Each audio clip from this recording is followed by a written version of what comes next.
सुनने वाला पेड़। भैरवपुर नामक एक छोटा सा गांव था जो पहाड़ियों और नदियों के बीच बसा हुआ था। वहां एक पुराना पेड़ था जिसे सब बोधि कहते थे।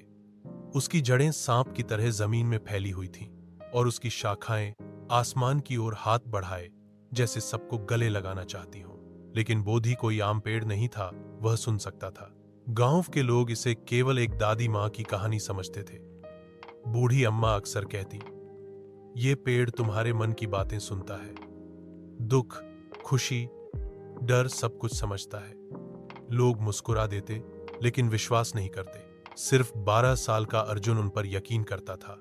पिछले साल अर्जुन ने अपने पिता को खो दिया था।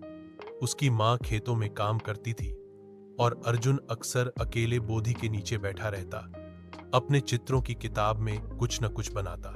एक दिन जब स्कूल में उसका दिन बहुत खराब रहा और उसके दोस्तों ने उससे बात भी नहीं की, वह भागकर सीधे बोधि के नीचे आया।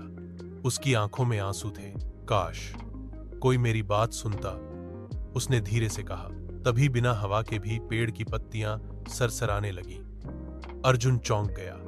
ऊपर देखा, पत्तियां जैसे कोई धीमा गीत गा रही थीं। उस दिन के बाद कुछ अजीब होने लगा।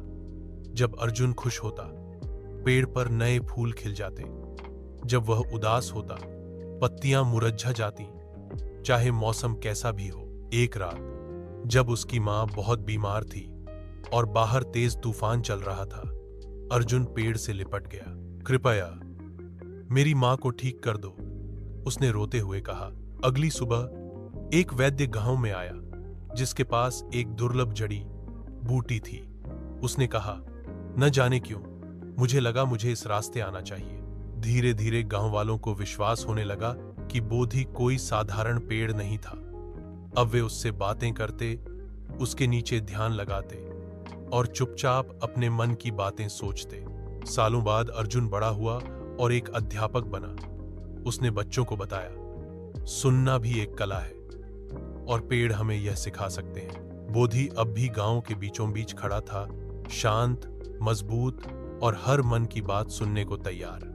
और जब भी कोई उदास मन लेकर वहां बैठता, हवा हल्के से चलती, जैसे बोधि कह रहा हो, मैं सुन रहा हूं।